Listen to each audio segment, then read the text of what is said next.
Hi, everyone, and welcome to tonight's presentation. I'm Em. I'm one of the librarians here at Rockland Public Library. We are so thrilled to be hosting tonight's Camden Conference event.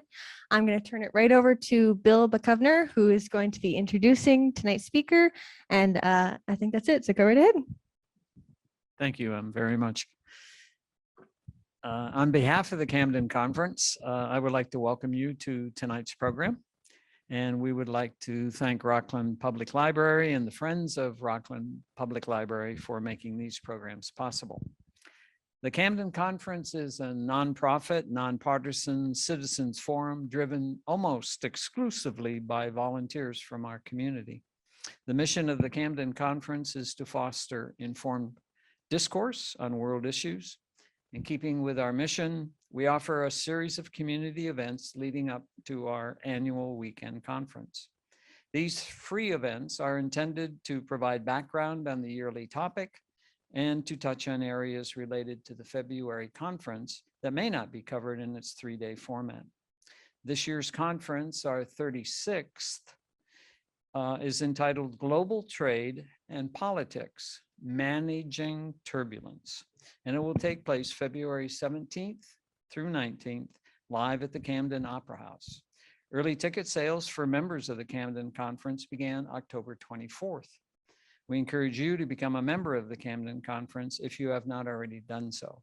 If you're not a member, tickets go on sale Monday, December 5th. I want to alert you to some future community events that will perhaps be of interest. On December 14th at 6:30, SME Trade, Small, Medium-Sized Enterprises in a Changing Global Reality, Jim Wolfgang at the Rockport Public Library. Then on December 18th at 2 p.m., a Sunday, Gold and Global Politics, How the Financial Power of Gold Impacts Politics, Past and Present, by Mike Lynch at the Camden Public Library. Tonight, as part of our conference community series, it is my pleasure to introduce Bill Hall, who's going to share his insights on Beyond Supply Chains, America's Changing Economic and Trade Policy. Bill was an intelligence officer for the U.S. Air Force, serving on active duty from 1969 until 1999. Much of that time overseas. He grew up in Virginia and received a bachelor's degree in politics from Princeton University and a master's degree in foreign affairs from the University of Virginia. Bill lives year-round on Peaks Island with his wife, Nancy. He's the immediate past president of the World Council Affairs of Maine and serves on the boards of several Maine nonprofit organizations. Please help me give a warm welcome to Bill Hall. Thank you, Bill.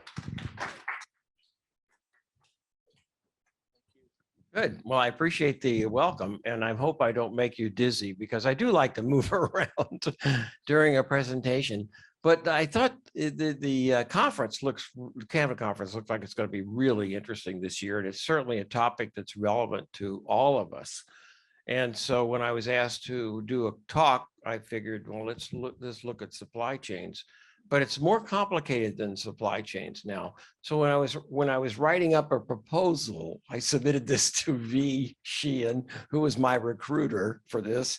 I said, well, listen, let me make up a thought about what might be interesting to talk about. So beyond supply chains, America's changing economic and trade policy. And I tried to describe it. And so I'm going to give you guys a little heads up. This is what I think I worked on. It's called Remember Global Supply Chains. I think we all do, right? The pandemic hit, and then suddenly the backstage supply networks became front and center. The arterial systems that undergirded global trade faltered in the midst of the medical emergencies, and then during the shifts in demand that followed. Now the Biden administration's new approach to international trade and the actions being taken or considered by other countries could have profound effects on globalization. What will these developments be good or bad for our future prosperity? So that's kind of the issues that I'd like to explore tonight. And I'm opening with this picture that my son put on. He lives in Baltimore. So this is Baltimore Harbor. And it's not very dramatic when you compare it to somewhere in China, but it was an interesting picture. And I lived in Baltimore for 3 years as well, when I was at the National Security Agency, signed to be the deputy head of the Office of Russia, which was really a fascinating job, as you can imagine. But he had that picture on Facebook. I said, I called him up, said, I'm going to take your picture and use it. So he gets the claim to making that beautiful shot there of Baltimore Harbor in the evening. So what I am going to talk about is some issues that I think really do concern us all. And I wanted to open up with some quotes because I thought these would give you a feel for where we are. We've really have moved beyond supply chains. We're looking really deeply into globalization and trying to decide, is it good or bad for the United States? President Biden has made some decisions that I think will profoundly affect us all, assuming that most of these are actually carried out. But I just want to open up with some quotes. This is Paul Krugman. Recent events have undermined the sunny view of globalization. It's now apparent that despite global integration, there are still dangerous bad actors out there, and interdependence sometimes empowers bad actors. And this is a comment from the New York Times. The evolution of Xi's public face has paralleled his transformation of China into a proudly authoritarian state, scornful of Washington, increasingly sure that Western democracy has lost its allure, and impatient for a bigger say in shaping the 21st century global order. And then Robert Kuttner, the patterns of citizen disaffection are similar throughout the West. Their common source should be no mystery: hyper-capitalism, supercharged by globalism, displacing everything that makes for a decent society. I like Robert Kuttner. He's pretty dramatic. And then finally, Catherine Tai. Catherine Tai is the US Trade Representative. We are at an inflection point. We're done with the status quo where the benefits are concentrated among big corporate actors and in big non-market economies. Non-market economy meaning really China. So I think that's the kind of context that we're in right now. And I'd like to explore that a little further with you. So again, global supply chains, I think you all remember what those were about. And when we had the pandemic and all of a sudden we had this disruption to the supply chains, we had this in particular for critical things related to medical supplies, for example. And then all of a sudden that eased a little bit. But in the meantime, we had this weird disruption of our economy where millions and millions of Americans, and other countries as well, went home to work. I mean, where they could, they did. And that all of a sudden triggered a completely reshaping of the demand profile for goods. And the service part of our economy actually dropped, right? So you're not going out to restaurants, you're not going to movies, you're not doing those kinds of things, but the goods part exploded. And where were these goods going to come from? They were going to come largely from China, right? That's the big manufacturer of the world. And global supply chains, this is just a quote that I pulled out of a book. Jonathan Chanis wrote in a book that's called Great Decisions from the Foreign Policy Association, and he described what are global supply chains, which are kind of the basis of what I'm talking about tonight. And that is, it's when you bring all these things that come from another country, it may be multiple countries, and you put them together to produce a product. And the key to that is, one is you don't assemble or put together this product or create it in some way in one place. It's actually produced in fragments in a whole bunch of different places. There may be that some of these pieces all come together in a point at which the final product is actually assembled. But the key is, again, this diffusion of the supply that makes up this final product. And the other key is they cross international boundaries. So they go from one country to another. Sometimes these things go back and forth, which is really interesting, isn't it? Sometimes if you look at car manufacturing, sometimes they go from Mexico to the US, then back to Mexico, and then back to the US. It's a fascinating thing. And it's really, really developed very much so, I think, in the 21st century. So let me make sure I didn't miss. Oh, Apple iPhone. There's the iconic product of the global supply chains. Here you've got something that's designed in the US.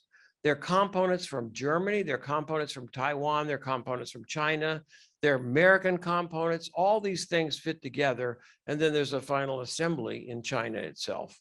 And that is an iconic image of what global supply chains and globalization really mean. So why did they evolve this way? I think this is interesting. And I was doing a talk to students at the University of Southern Maine, and they had a Model UN. And I was saying, well, where did these things come from? Why did we have global supply chains? You know, they've always existed. In fact, I was reading this really interesting article about bronze. And this is like 1400 BC. There's a global supply chain to produce bronze.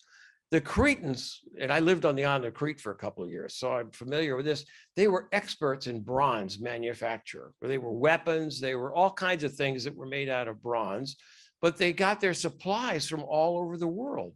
And one of the interesting things that they got was tin from Afghanistan. You believe that? So here you had the global supply chains existed, right? A long time ago. It's just that they've become so complex and so sophisticated and so timely now. That's what's really changed. What really brought this on, if you sort of track this over the last 50 years, 70 years, since the end of World War II, we had a world environment that was largely peaceful. Not to say there weren't wars, right? But there weren't the kind of global war that we had World War I, World War II.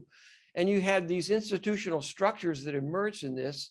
You had some, for long periods of time, relative monetary stability. Didn't have high inflation. We had a lot of these countries, some countries had high inflation, but generally speaking, where the financial matters were most concentrated, there was a great deal of monetary stability. And then there were existing patterns of trade and finance that were augmented during this period of really hyper-globalization. There were technological advances in communications. So now you could track parts by computer, right? You knew where they were, right? And so this is really different. I'll tell you, I was visiting a Bulgarian fighter base once. This is interesting. I don't know why. This is a complete non sequitur, but it was really interesting to see how they tracked parts.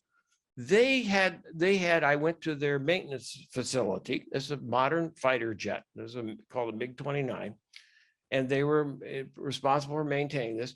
And they had these parts that would break and they would fix them, right? So they might have a circuit board that comes through, and attached to the circuit board is tons of paper.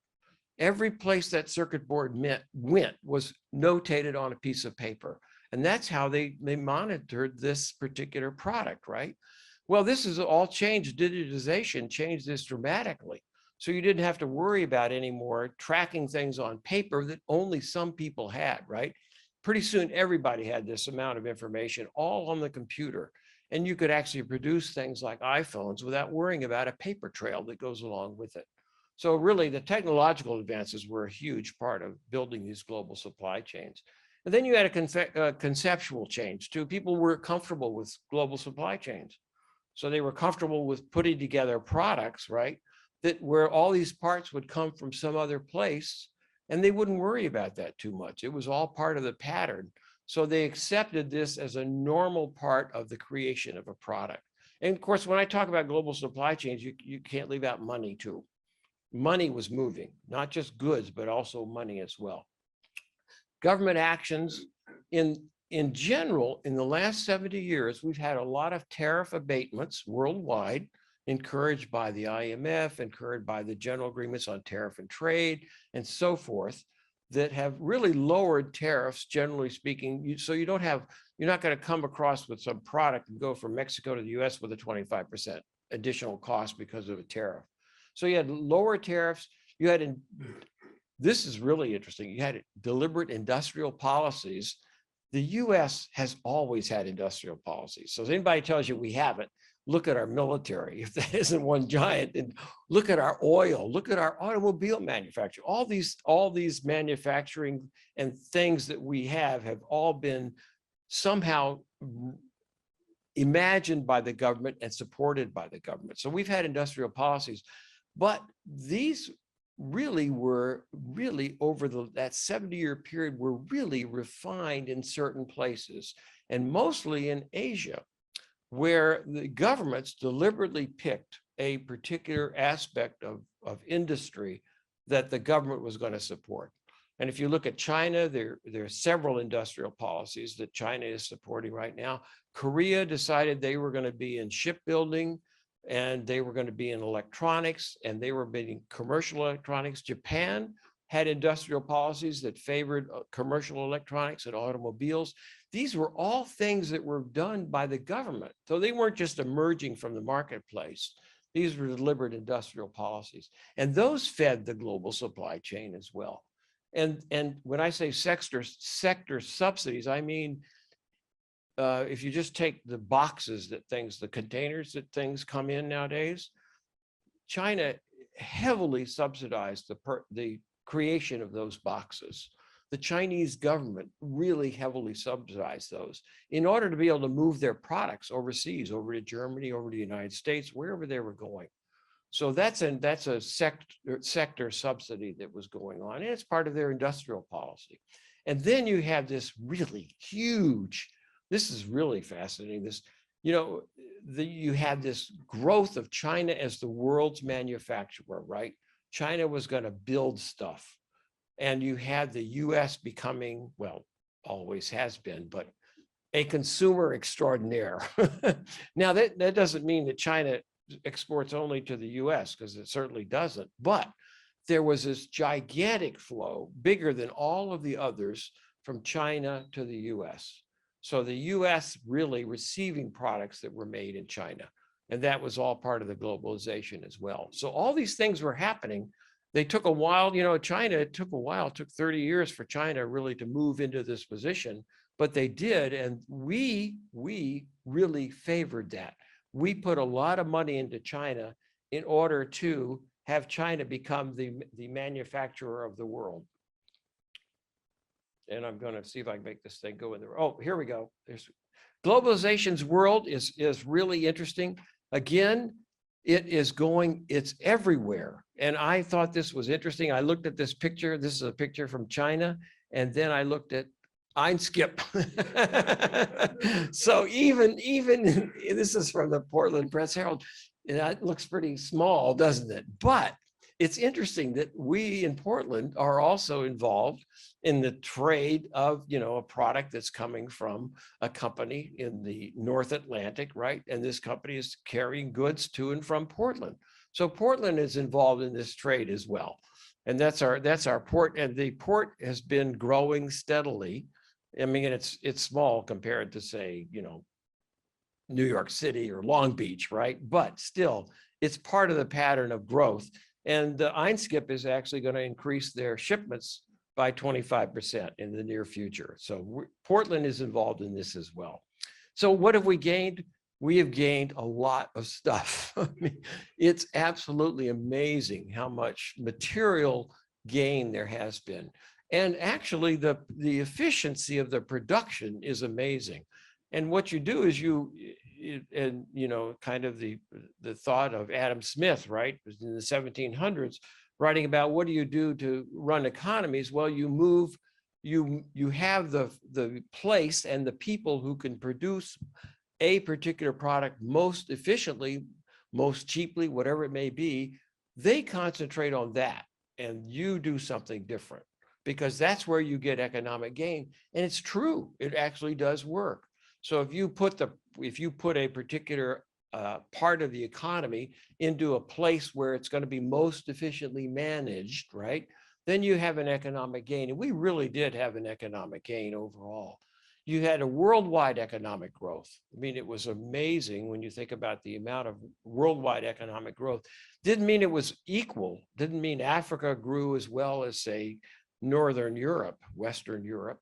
grew or the United States, but there was a huge economic growth and overall increased global wealth. And I think one of the things we forget when we talk about the supply chains and we talk about, the growth of economies, we forget that China, millions of people, tens of hundreds of millions of people were pulled out of poverty in China. So we talk about, maybe we're talking about in a negative way, what bad effect it's had on the United States to have this globalization. And there were other countries that gained enormously from it, China being by far the biggest. And then you had a lot of innovation in product. And Apple, again, the iPhone is a great example of that. You have a lot of opportunities for innovation when things are moving back and forth and the ideas are coming from different people. It's not just your team thinking of these things, but it's somebody else somewhere else who may be a competitor or might be an ally with you. But typically, if you can get human beings together, what you're going to find is you've got a great source of innovation that's coming from that. And I remember the Japanese, go back to the 1970s, which I remember well because I'm old enough to remember it well. But I remember going out and looking for my family, my 3 kids and my wife and me, a car. And in the 1970s, this is an innovation story, right? Try to find a good car, American made, that wouldn't fall apart within a year, that was fuel efficient and relatively inexpensive. And almost they didn't exist, right? I mean, I looked and I kept saying, I'm buying American. This is Japanese, I'm not going to buy a Japanese product. Guess what I bought? A Honda. And the reason I bought it was efficient, it was really reliable, and it met all my needs. And it was a great example of product innovation that occurs when you have an open economic system, because that's what happens. And so this is all good stuff. There was a lot of gain during this explosion of globalization. But then it turns out this is where we are today, I think. This is what we think about today more than anything, the risks. What we got all this stuff, we've got these chains set up, we've got these things flowing all over the world, usually by ship. That's the main way that they go. Although if you look at Mexico, and Canada, and US, there's an enormous amount of traffic that goes, literally road traffic and train traffic goes back and forth.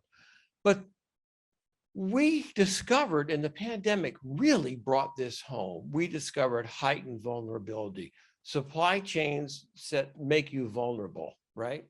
And you gotta be able to manage disruptions, because things can happen you don't expect, right?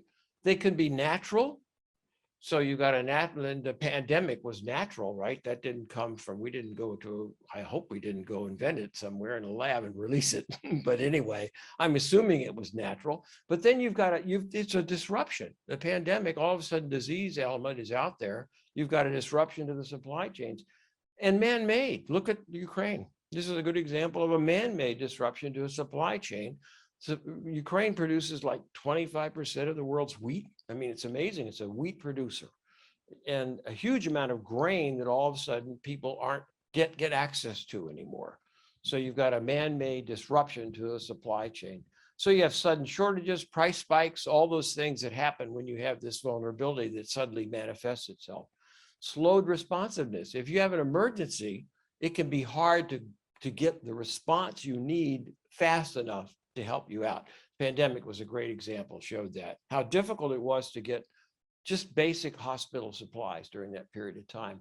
Carbon pollution, I don't know what the number is, but those big container ships that have 20,000 containers on them, and they do, it's just gigantic, right?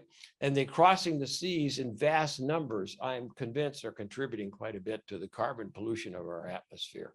And then vanished domestic production.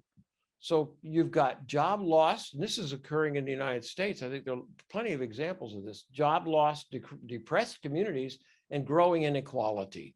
And I think that's the characteristic of our economy today. But it isn't all supply chains, by the way. This is not all globalization. So if I used to go to, as part of my job at Martin Sweat Healthcare, I used to go to Erie, Pennsylvania. Erie, Pennsylvania was once a great manufacturing hub, right? They produce, among other things, they produce locomotives.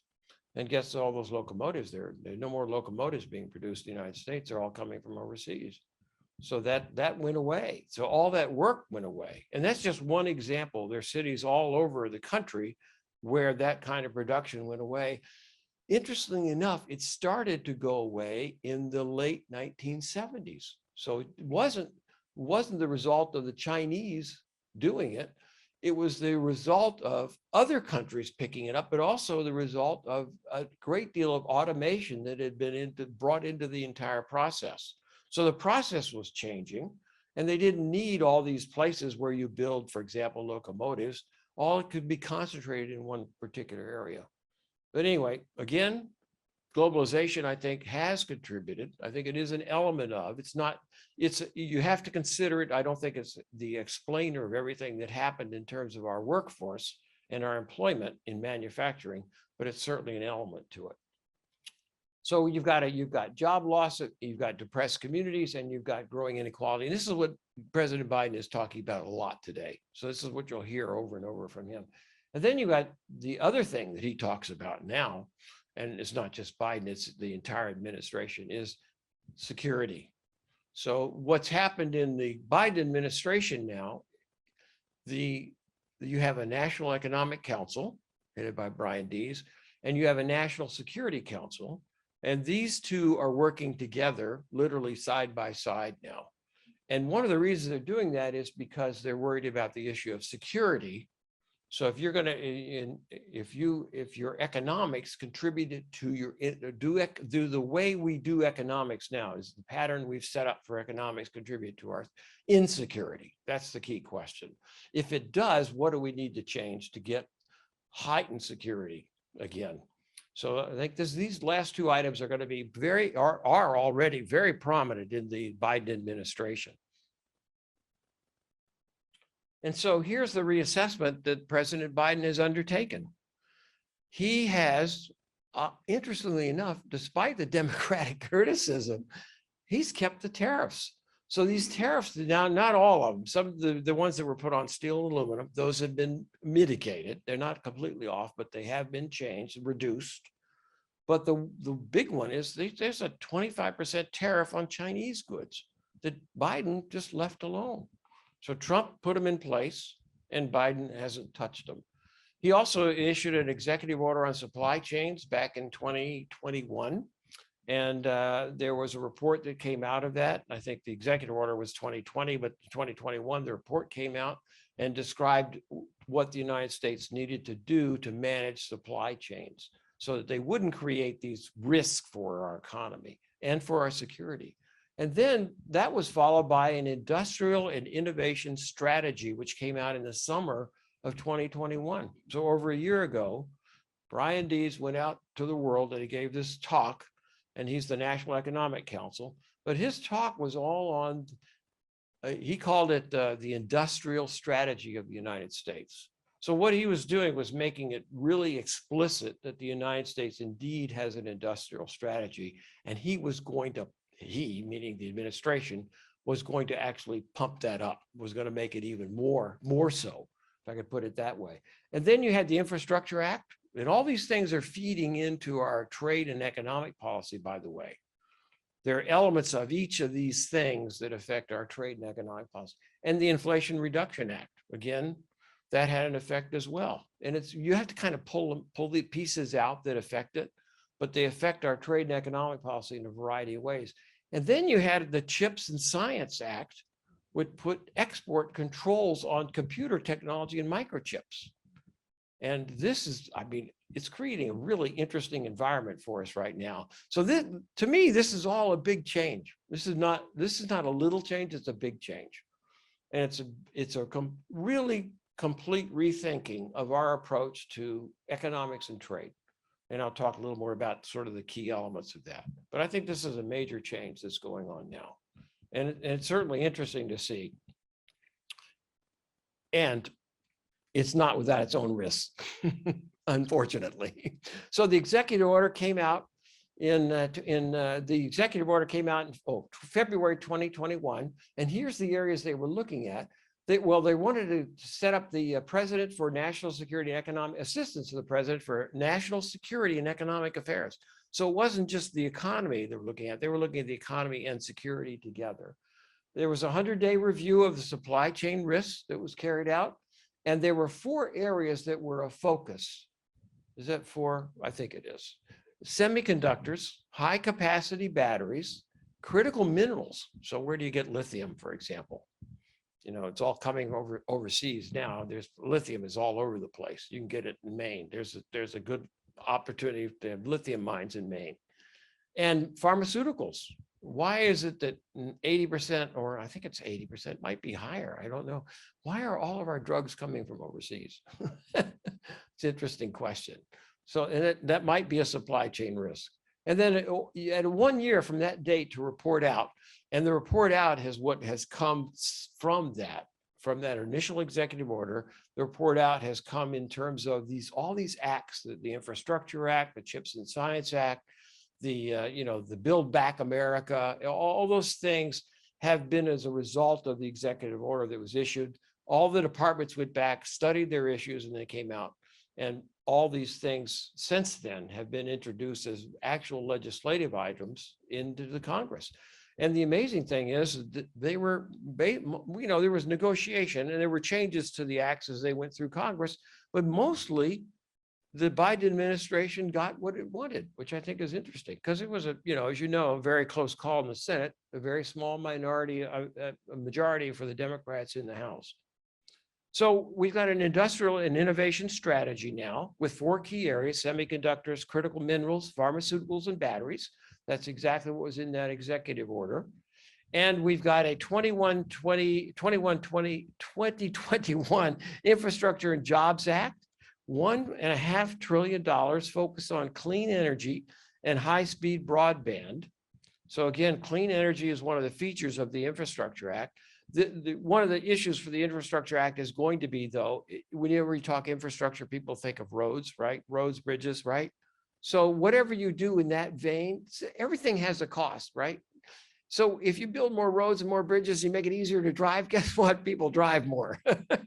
So it's a dilemma that you almost can't get out of.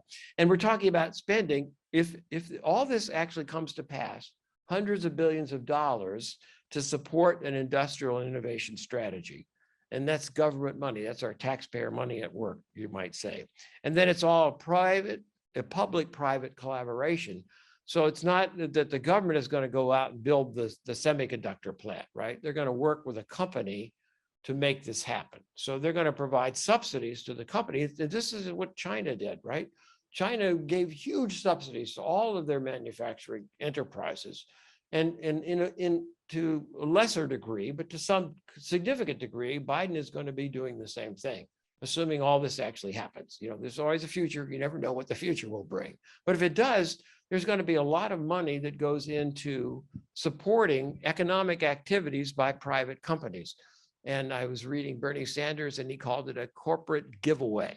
So we'll see. And then there's the so-called CHIPS Act and Inflation Reduction Acts. And what they did was the CHIPS Act provided $52 billion for microchips manufacturing. Now that'll be for new plants, but it'll also be for modernizing existing plants so that the United States, where 95% of our microchips come from overseas, of the advanced ones, right? We still produce, if you go to Portland, you can see chips plants in Portland, right? This old Fairchild plant owned by another company now.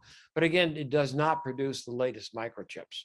But what they want to do is have the United States start producing the latest version of the microchips, which are really, it's amazing. You take a thing that's maybe, less than that, almost invisible now, and load it up with all kinds of circuits. It's just absolutely stunning what you can do with microchips. But it's $200 billion for artificial intelligence, robotics, and quantum computing. Companies receiving federal dollars are forbidden from high-tech investments in China. Isn't that interesting? So talk about controlling trade. They're saying if we help you build that, Intel, building a plant, that's an Intel plant. Well, it was an Intel plant. In Ohio, that picture before then was an Intel plant in Ohio. And if you get money from us, then we've got to have domestic production here. We're not going to be buying these chips from abroad. So that's a really key. There's another key feature I want to talk about a little more too. But the Inflation Reduction Act, which, interesting name, I thought, because of all the pieces of it, but provides $370 billion for renewable energy projects. So that could be production of electronic vehicles. It could be production of charging stations for electronic vehicles, and a whole lot, and other things that are related to renewable energy. For example, wind farms, solar farms, those kinds of things, tying solar farms into electronic distribution networks, for example. And it also subsidizes the North American-made electric vehicles. So if vehicles made in Canada, Mexico, partially in each place, United States, would get a subsidy that would actually be a reduction in the price for an electric vehicle. So if you went out and bought an electric vehicle, the price would drop according to the level of subsidy that the federal government is providing. This is truly an industrial policy. So the reasoning behind all this was, and you probably heard it all before, just the talk I've done so far, but it's a rejection of the idea of neoliberalism, which is somebody's term made up for a really dedicated. And if you look at the fall of the Soviet Union, go back to 1991, and we went into the old Soviet Union and said, you need to let markets run your world. That was sort of a neoliberal concept. Get the government out, right? Take away the regulations, reduce the load that regulations cause to your economy, and turn it over to the market. And that was the concept of neoliberalism. And I think according to this is what the Biden administration is thinking. It led to a hollowing out of American manufacturing, growing wealth and income equality, and dependence on others for critical supplies. So they don't have the view of neoliberalism that I think existed 30 years ago. I think that's quite changed now. And it's also a belief in public investment. Individual businesses and industries lack a financial incentive to make the kind of investments that the government would steer. And a lot of them would be, again, a business has a lot of competition, right? A business is not going to do something that it thinks will be helping a competitor out. But the government, in theory, would have a different view of the world and a different view of the economic landscape, and would say, well, we need to put some money there because it'll be worth it to the entire country. It'll benefit all of us. The pandemic, obviously, global supply chains have a deadly fragility. And I think that was certainly true. And the rules-based order. What about the rules-based? Have you heard of the rules-based order, where the world, according to global world, exists according to rules? I always wondered who wrote the rules and how are they enforced. I have some feeling that the United States was a big player in that. But anyway, it's interesting because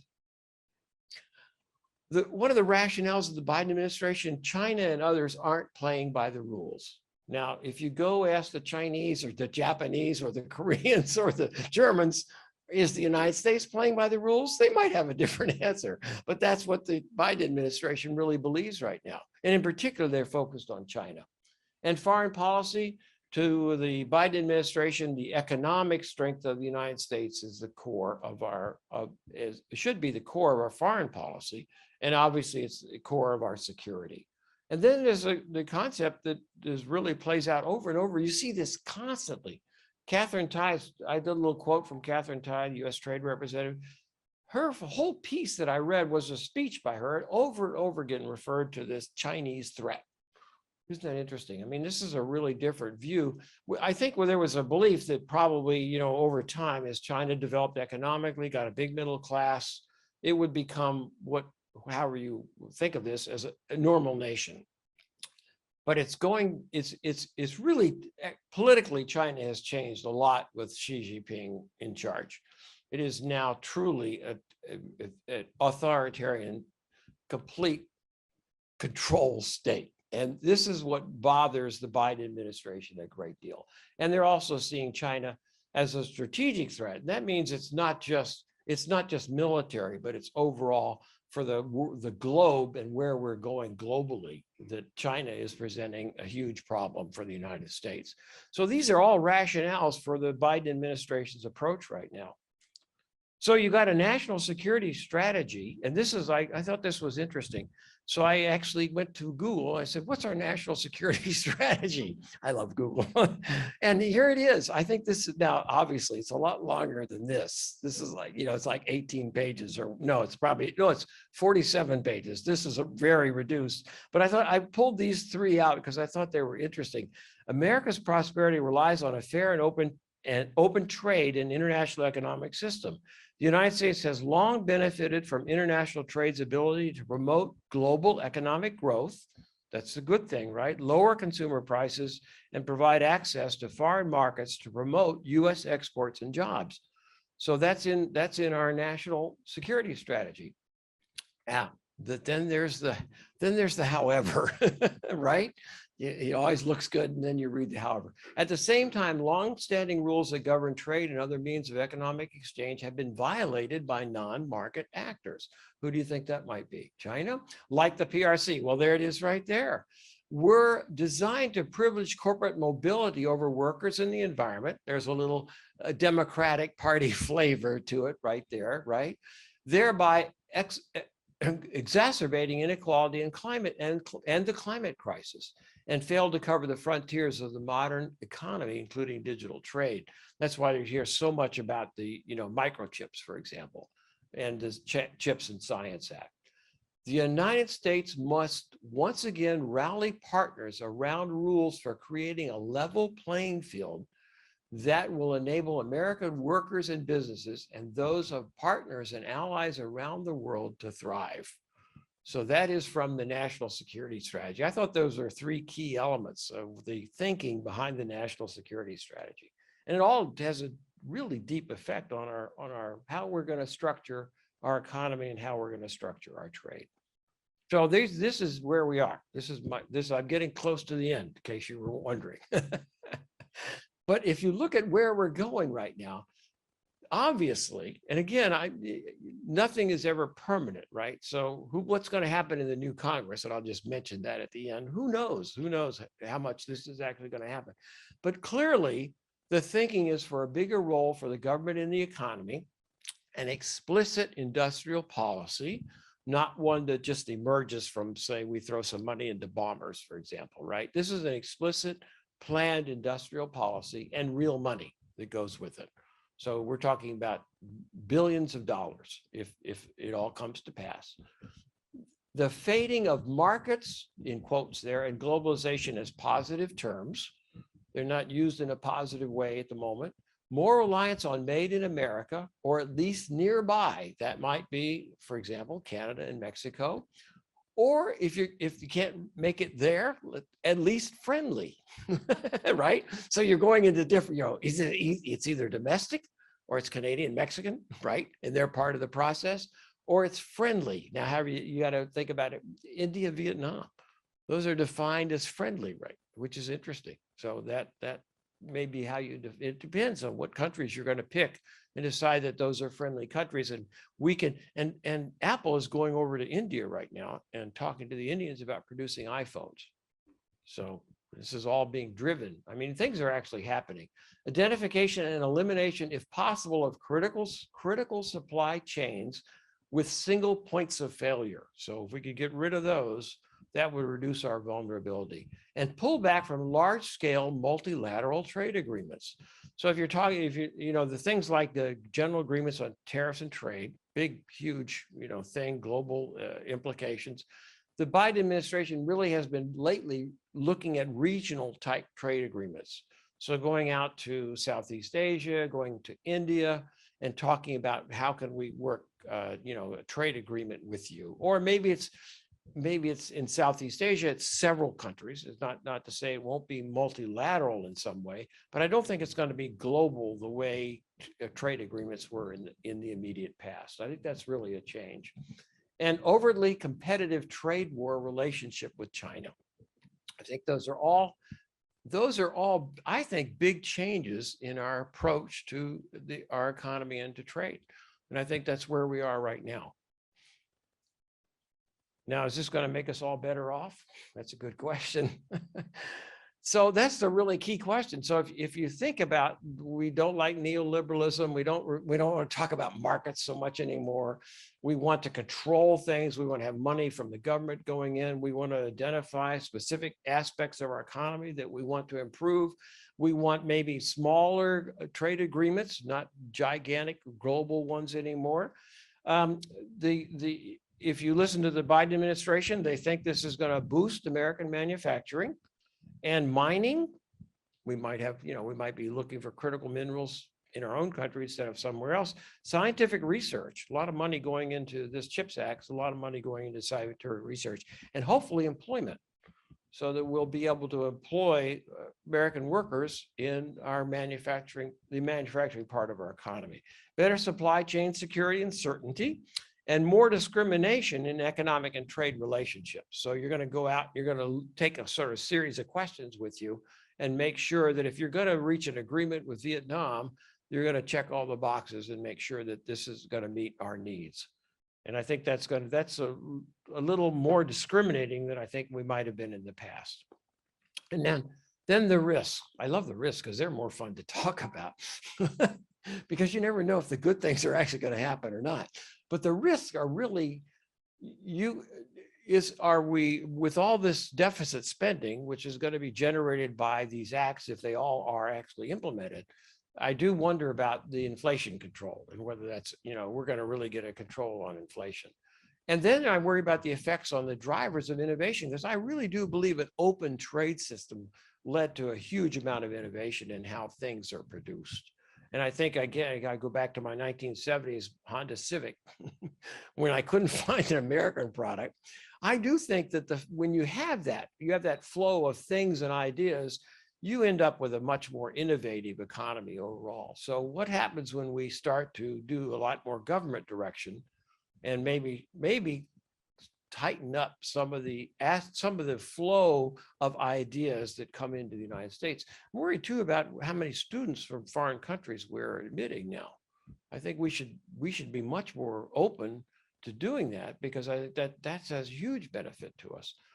And collateral damage, downstream impacts, that just means if you're going to benefit an industry, so you're going to put some money in the government, you might have an impact downstream that's another industry that's maybe altogether different or depends on that industry, where that money that you just put in there has a negative effect on it.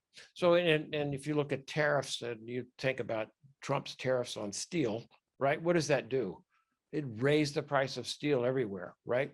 So suddenly you're helping the steel companies out, but the automobile manufacturers are going, holy mackerel. The guys who build these big buildings that take steel girders are not happy with this new tariff that's going on to steel that they used to buy from, say, Canada. And so you have downstream impacts when you do these things. Then there's the hazards of picking winners. Did we pick the right industry? Is microchips, is that the industry of the future? Is that where we want to put our money? And the opportunities grow enormously as you add more money. The opportunities for political influence. I mean, political influence. You could think of that as a neutral term because it goes on regardless of what's happening. But I'm sort of thinking of political influence in a way that distorts what would be a rational economic decision. And corruption, outright corruption, where people are trading money and goods for favors in order to protect or promote a particular part of our economy. Then this is really interesting, the reactions of other countries. So what do other countries do when you've sort of shifted your thinking to a made in America mindset? And I think Macron's visit is really, really interesting. That's one of the first things. He comes here and he says, do you know what these acts and the things that are come out of these acts might do to your relationships with Europe, right? And what impact they might have on European goods, money, people who would normally be part of that globalization, what impact they might have on that. And this is interesting too, because Taiwan, just a week ago, Taiwan made a big protest because suddenly we're telling the Taiwanese that if an American manufacturer brings in your chips to put in an American product that's produced here, you can't sell those. If you start selling those same chips to the Chinese, we're not going to import those chips anymore. Isn't that interesting? So we're going to cut you off because you're selling those, and the Taiwanese are really alarmed by this because they have a huge amount of business with China in the microchips world. And they're alarmed that we may really shut that business off for them. Whether we will or not, another question. But other countries are going to react. When you do something that affects economy and trade, other countries are going to be involved in one way or another. And they may see it as entirely negative. You know, we may think, oh, this is great. We're going to have a great system. Now, the other thing I would think of is if you take this up to the level of the international system, this is where imagination runs wild.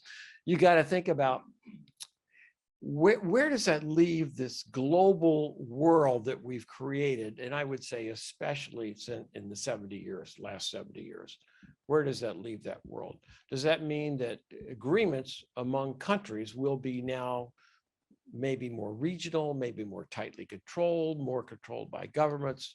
And does that mean that the international system will become a relatively more, and I don't think completely by any means, because it's just almost too big, but will it be a more closed system than it has been in the past? And will this be good or bad? Will this improve relations among countries or make them worse? So I think there's a huge effect. I would love to explore this in more detail, thinking about just brainstorming.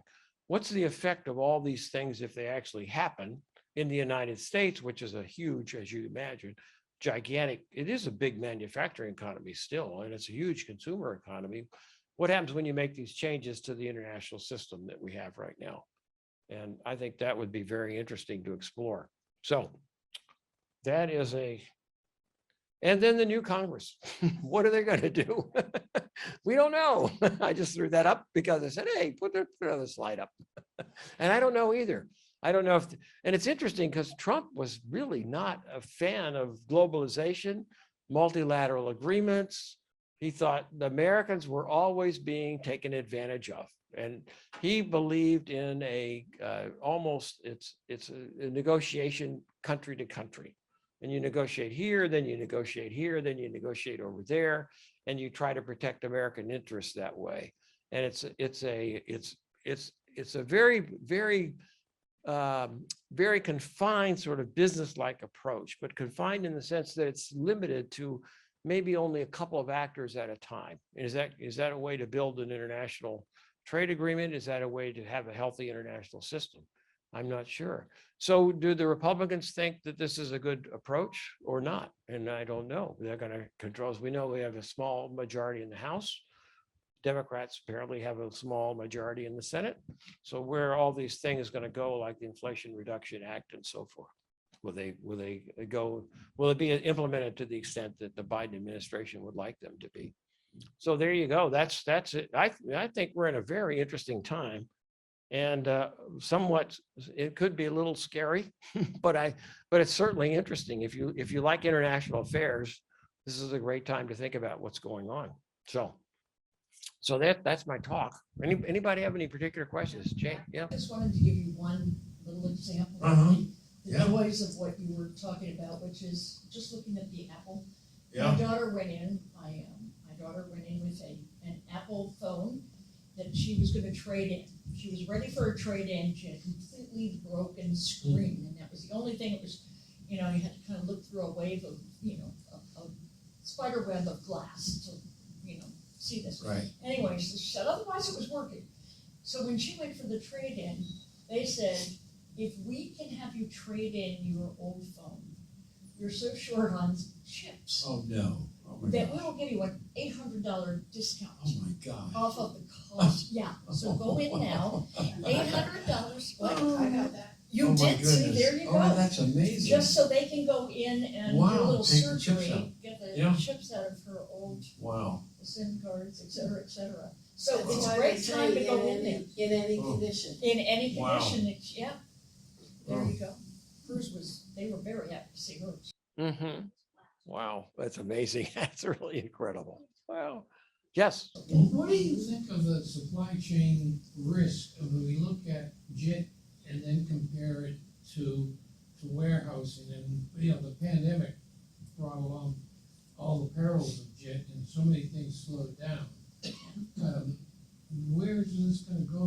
Yeah, I think just in time, you know, the way inventory really converted to just in time with a reliable supply chain that worked great and it's very efficient. So I think that if we lose some faith in supply chains as being always there when you need them, then I think that'll definitely reduce to some degree. I'm not sure completely, obviously, but some degree reliance on just-in-time inventory for a manufacturing process. Warehouses may fill up again. Yeah, they might. You might have some people might just do it out of a sense of security for their particular business. So, yeah. I'll tell you an interesting thing with NAFTA. My company had a plant in Mexico, 5,000 employees, 7 by 24, making something that we have probably in all of our homes, our cable boxes. And if you if you had an old cable box, it said Scientific Atlanta. If you have a new cable box, it says Scientific Atlanta, a Cisco company. Well, the way it worked is a little small warehouse in El Paso received goods, put a stamp on them, trucked them to Mexico.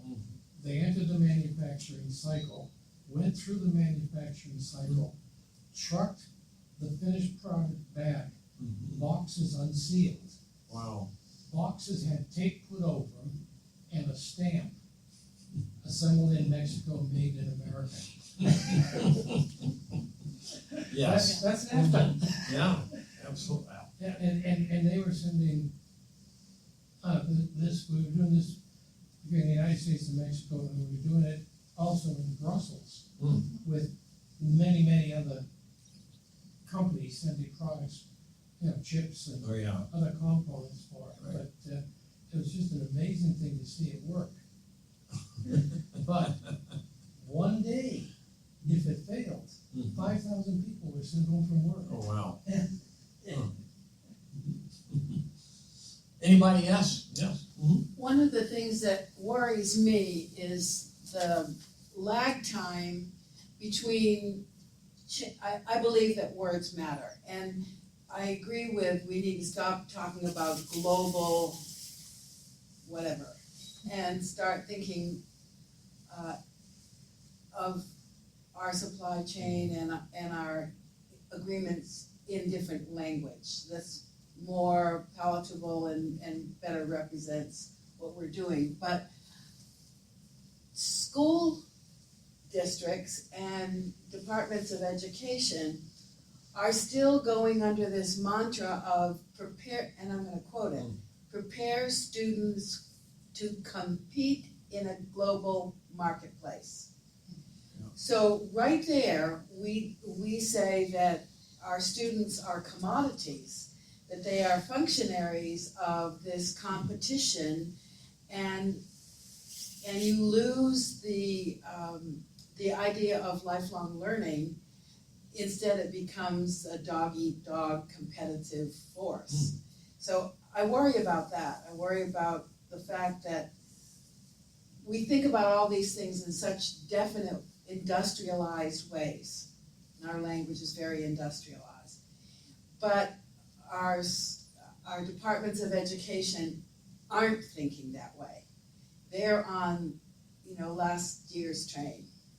And so that's my big worry about it, actually. Yeah, Because I think we're telling our students that they have to be in business, or they have to create a product, or they have to be in sales, or they have to whatever, instead of helping them to see themselves as part of something bigger. I know RSU 13 here locally, we've changed that. We talk about pathways, learning pathways. Where is your fit? Where's your fit? And I think globally, if people were allowed to self-determine, or be helped to determine where they fit, then some of these problems might go away, and our policy could be called the Be Nice policy instead of whatever you have. Well, I appreciate that comment. It's very interesting. Yeah. And it fits the, and it fits, certainly it's a comment that fits very well the perspective of the considerations that are underway today. So, yeah. Appreciate So that. what you're objecting to in that language is compete and global And marketplace. Yeah. and marketplace. Those three words, compete in a global marketplace. Yeah. And you'll get a kid from Owl's Head who says, I can't go against China. I'm not gonna be able to, they see themselves local and we're pushing them to see themselves as global. And everything is local Right. to an extent. Yeah. That's an interesting point, but when we look at today's world, if we look at a kid coming out of school, there's a good possibility that that child, whether it's humanities, a trade, some other skill, no matter what it is, there's probably a good possibility that that person's going to work with people in a global environment, and they may have interaction with somebody in China, somebody in Europe, somebody in Iceland. And so we're in a global world now. I fell into it in the 70s when this started happening in the high-tech industry, and it was a scary thing. I didn't know where EMEA was. And I had to go look at a map, and I'm looking at where is EMEA, and everybody was talking about, you have to learn how to do it. Finally, it dawned on me, Europe, Middle East, and Africa. and companies broke up the world in that. There was North and South America, EMEA, and Asia. And that's the four areas that business dealt in. But kids these days are going to, whether they want to or not, they can't be that insulated in whatever they're gonna do. If they're in humanities, they're definitely gonna deal in a global world, because they're gonna go to symposiums, they're going to deal with things. If they're within a trade, they're gonna have to learn parts and how things work. They're gonna have to understand the metric system. These are global things that are coming to people, and it's one of those things we have to adapt. You're both right. We are, I can see that. Yes, Bill. Is the notion of growth becoming counterproductive to civilization, or endless growth, or unbridled growth? Is there a point of diminishing returns of extraction That's a big to question. civilization? Yeah. I think that's a huge question. And we're a consumer economy in the United States, and how many goods can we keep Right. ingesting, I guess, before we Right. suffocate ourselves? And that's a very good question. Yeah, and what I see in the Biden administration is not too much addressing that. It's more like making things better. And there is a Inflation Reduction Act and some other aspects of, say, concern for the environment in some of these acts that the Biden administration has passed, but probably not enough. Probably not. But right there is gonna be growth. Yeah. That's The gonna focus, right. drive growth, Right. because something is either more efficient, it's cleaner, it is, there's a lot of things that you can add to the description of what we're calling growth. Right. And some of it's good, hopefully. And the scary part is a lot of that growth is gonna be automation. That's where we end up I losing know. jobs, and, so there's a lot of Right. pluses and minuses. Yeah, and things that you do that you think will help out in one area may have impacts that you didn't think about enough. The Infrastructure Act, for example, I mentioned already, if you build a lot more better roads or improve the roads that are out there, well, we know what happens. You built it and they will come. So yes, indeed. Well, I want to thank everybody for being here tonight and the good comments and questions. And anything there? No? Okay, good. Yeah. So, and I think get ready for some interesting times, as if we haven't had enough already. So, sure. Okay.